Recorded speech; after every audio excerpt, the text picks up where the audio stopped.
Dog, cats, pets that you normally have that seem like they're, normal. But what about an unusual pet that you or somebody that you know had? I don't know, an iguana. Yeah, that'd be unusual. A python, a rat.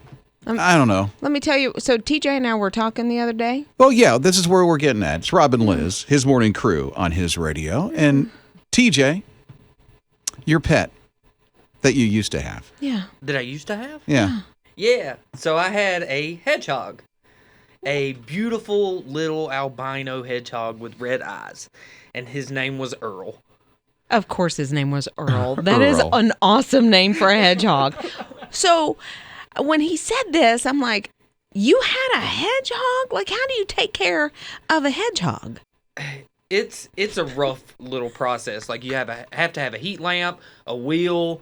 They only are awake during the nighttime, so if you play with them, you have to wait till nighttime to play with them. Even then, they're kind of skittish. They eat certain foods, and they eat cat food sometimes. So, cat food? Yeah. That's very interesting. Like they get into the cat food, or you deliberately give them? No, you deliberately give it to them. Oh. Yeah, but they're cool little creatures. But can't they hurt you? Oh, yeah, they can hurt.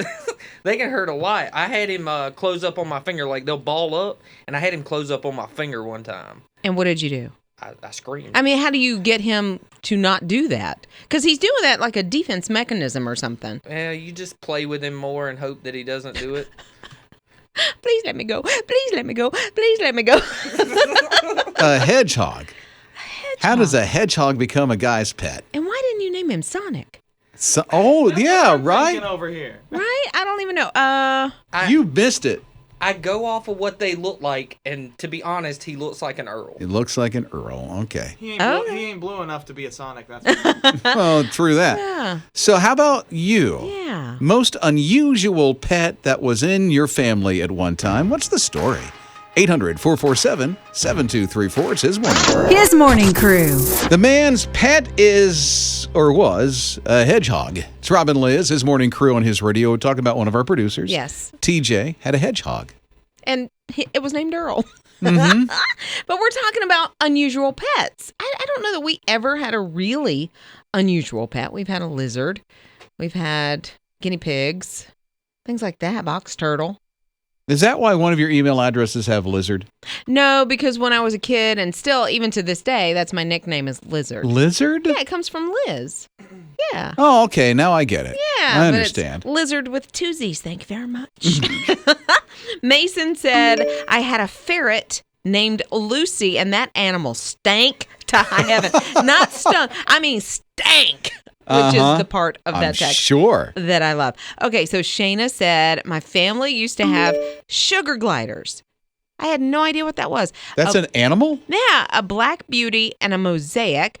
They sleep all day. They're awake all night. Lots of attention. Takes about 2 weeks for them to know that you are their person, and they are soft and they are lovable. So they sent a picture, and it looks like they're in a purse? It looks like it. I can't make it. Is that a bird? Shayna, did you take it into the movie theater with you? Because that's what that looks like. Uh-oh. What TJ knows about sugar gliders. Are they by birds? The way. So, they're not birds. They're little squirrels, but you buy pouches for them and everything, and you carry them around in pouches, and you can take them anywhere, and they'll hang out with you and just stay Really? right with you. Oh, Shayna said they're in the kangaroo family, so that makes sense. But That's why the pouch. You can think of them kind of like flying squirrels, just a lot smaller, bigger eyes, and adorable. and they bark.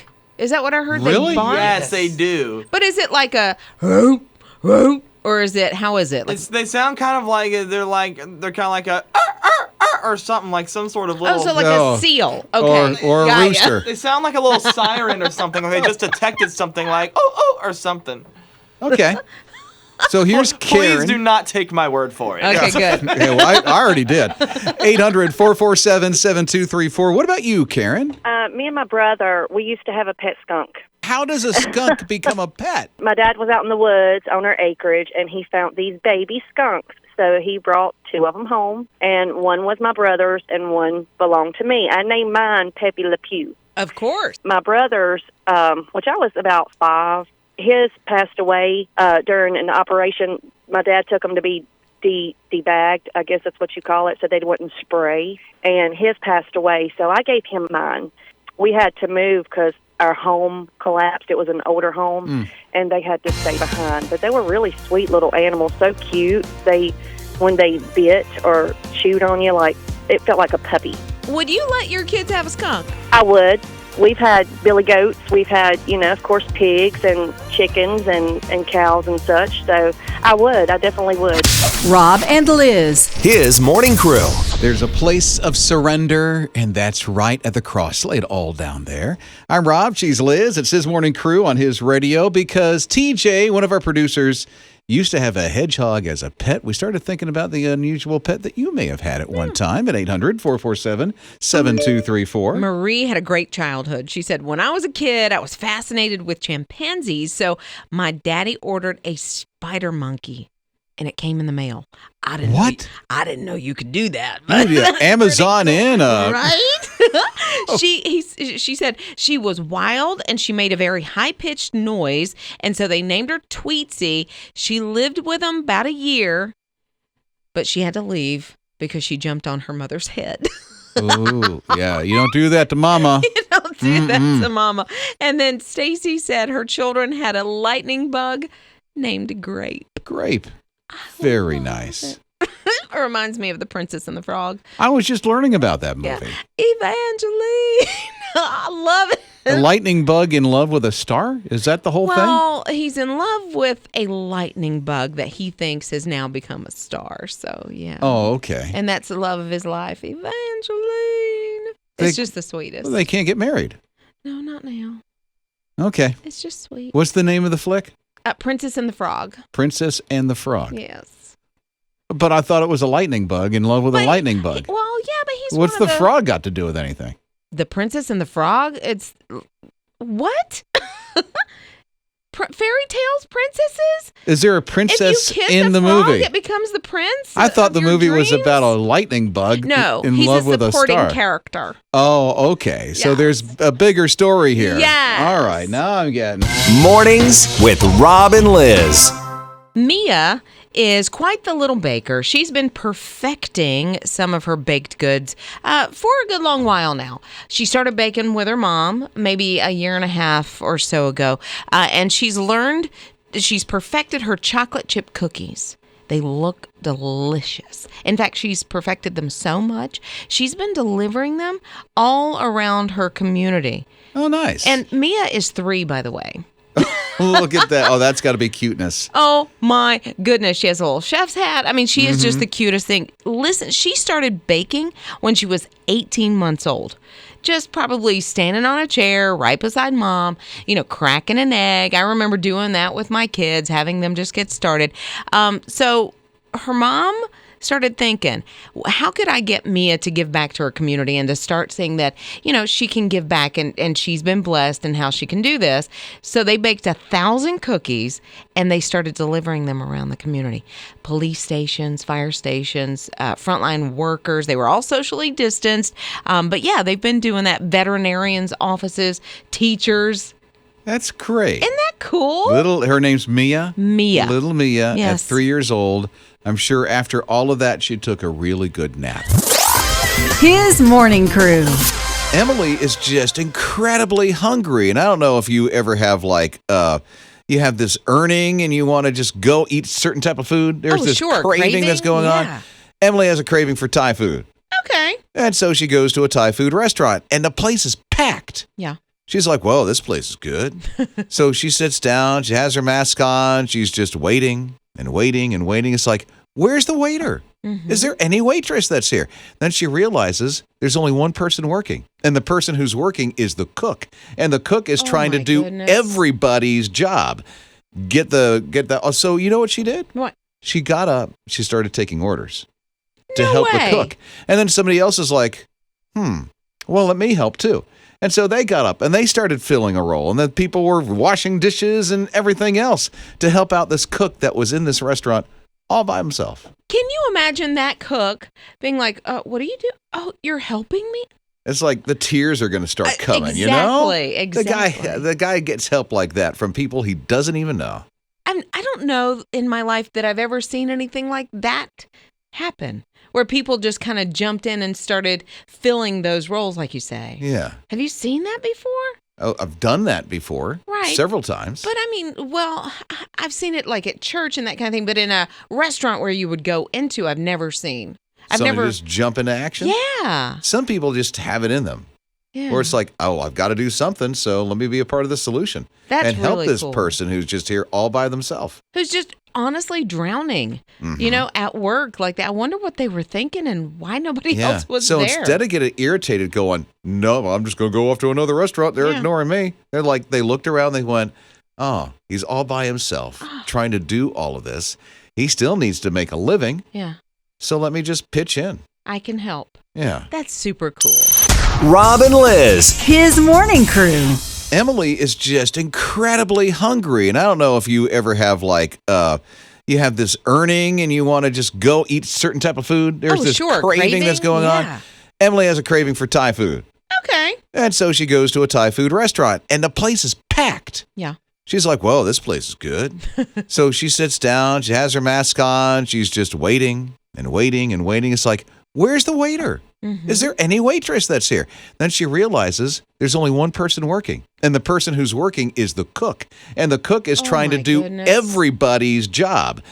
Get the. So you know what she did? What? She got up. She started taking orders to No help way. the cook. And then somebody else is like, well, let me help too. And so they got up and they started filling a role. And then people were washing dishes and everything else to help out this cook that was in this restaurant all by himself. Can you imagine that cook being like, what do you do? Oh, you're helping me?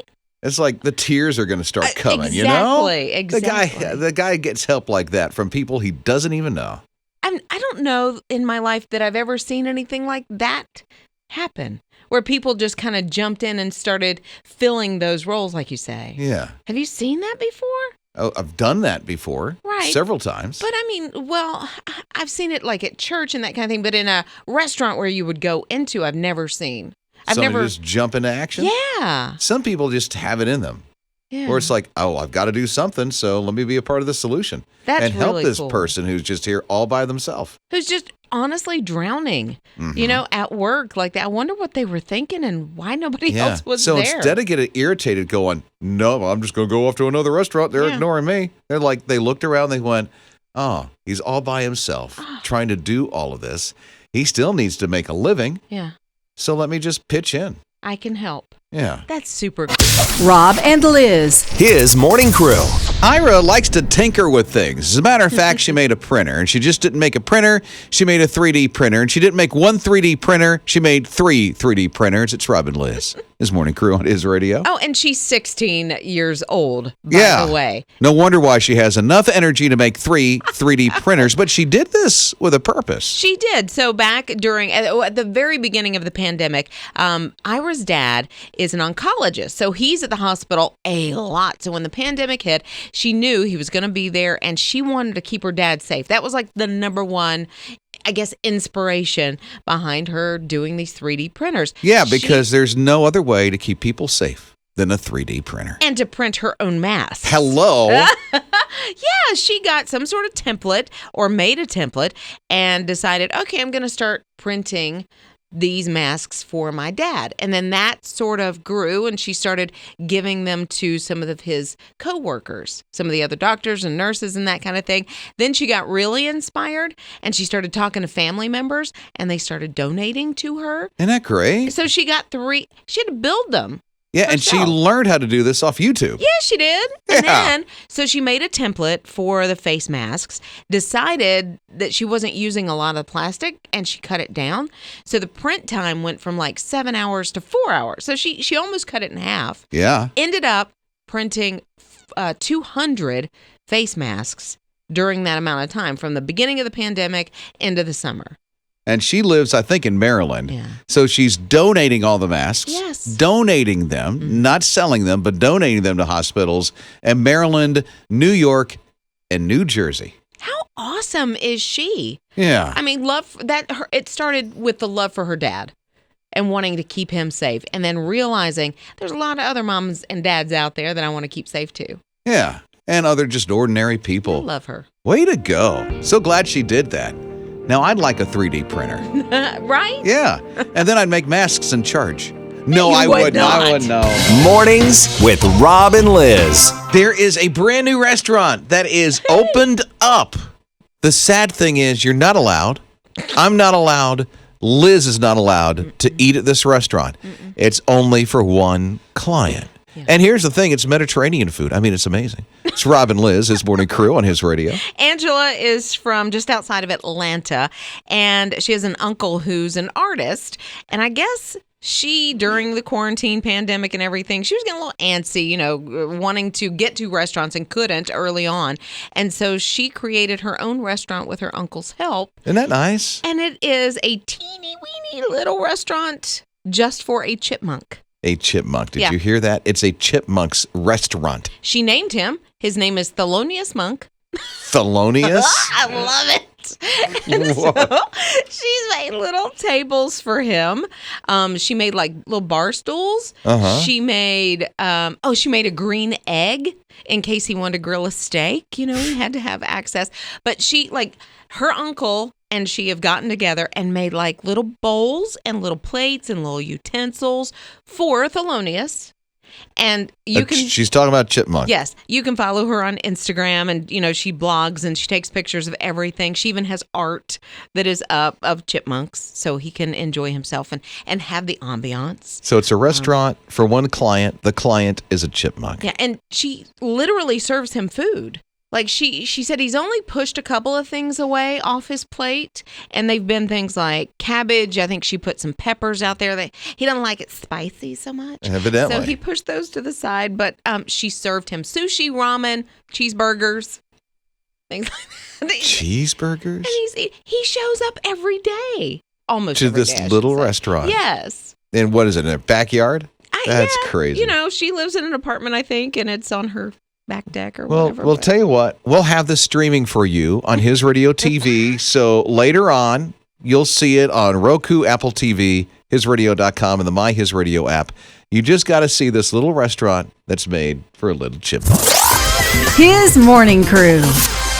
You might be competitive, uber competitive. I don't know. Maybe a slight bit of competition that is within you. It's Rob and Liz, his morning crew on his radio. But let me tell you, these two dads, Scott and Jeremy, are in a fierce competition with each other when it comes to the cookie wars. Yeah, they started earlier this year during the pandemic. Scott learned he could bake. He started just piddling around in the kitchen, started baking. And then his friend, Jeremy, kind of called him out and was like, I can bake a better cookie than you can.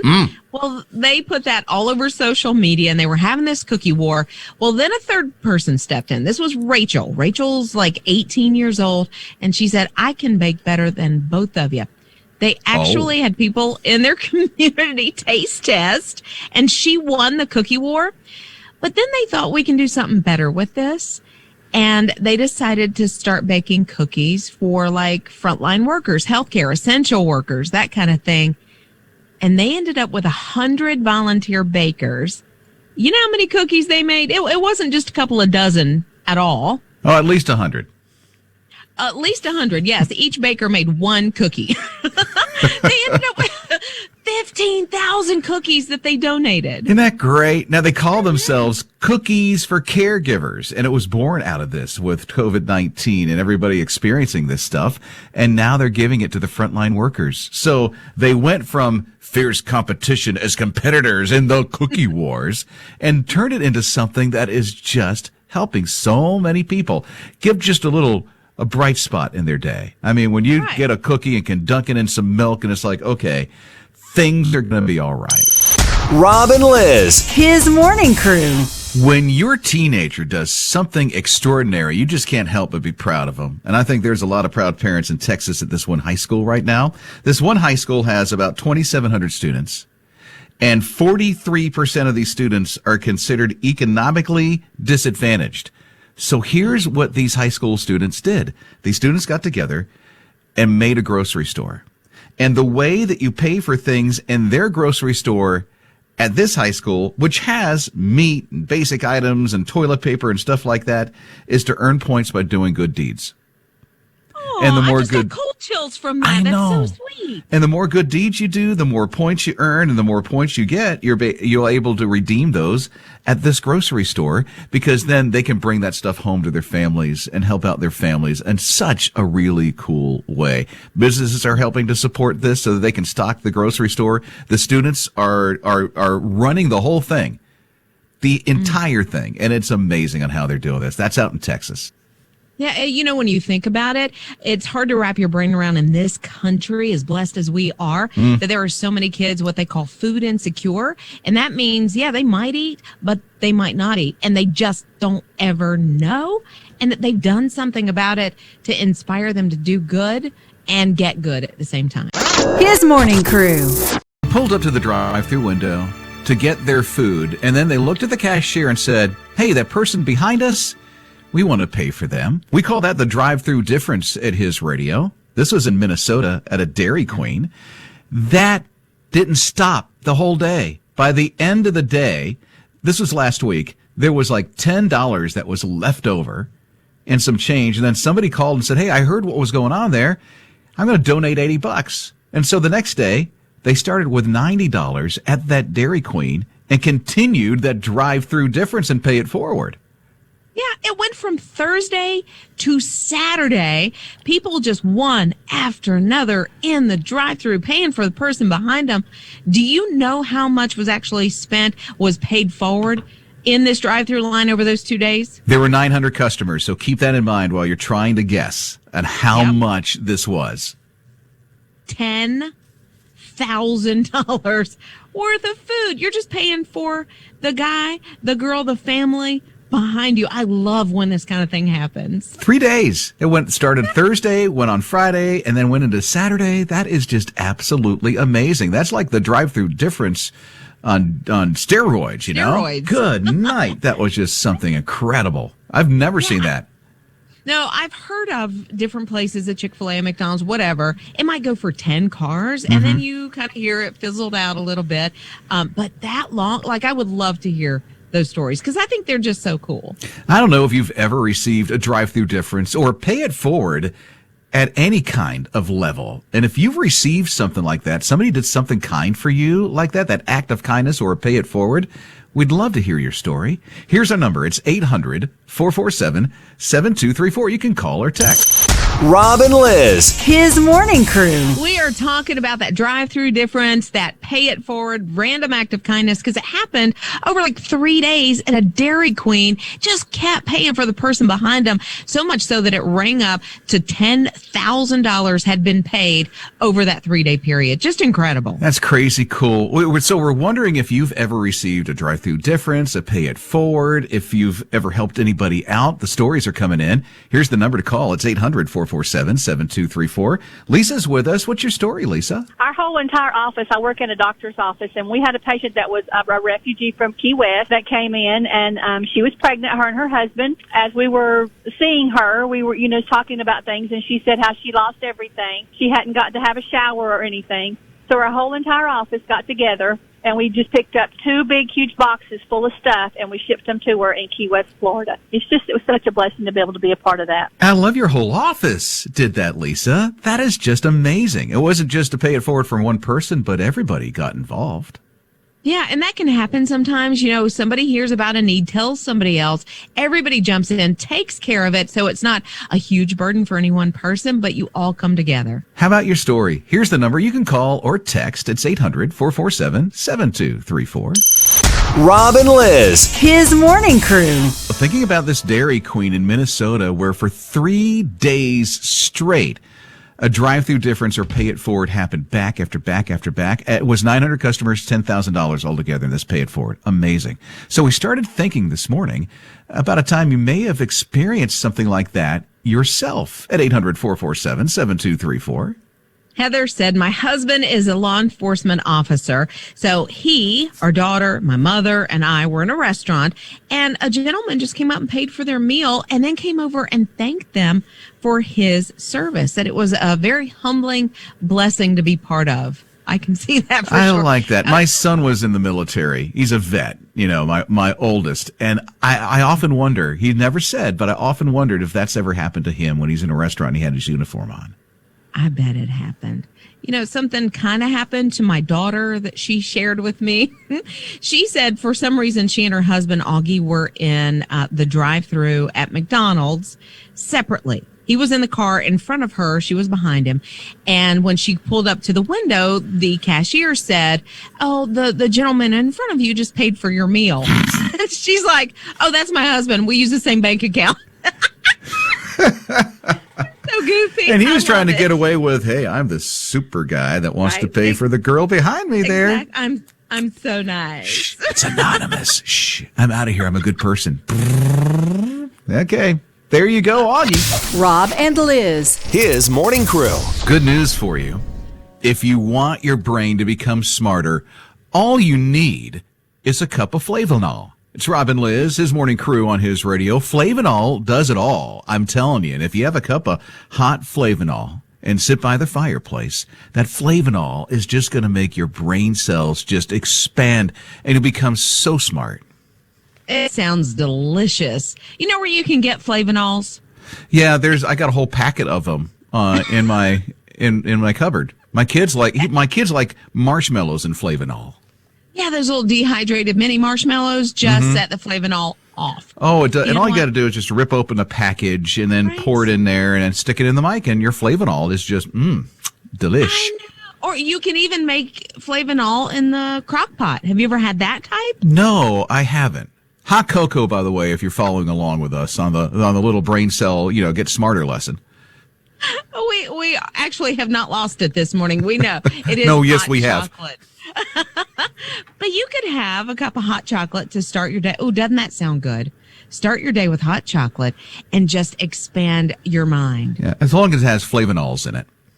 Well, it's supposed to, right? The Swiss Miss, does it have the Flavanols? I think it does. See, or if you don't want to expand the waistline along with your brain cells, just have some fruit and it does the same thing. Yeah. Do you like fruit better than hot chocolate? Yes, I do. Certain types of fruit I do, but I drink the no sugar added Swiss Miss hot chocolate. So you can save a few calories that way and still expand your mind.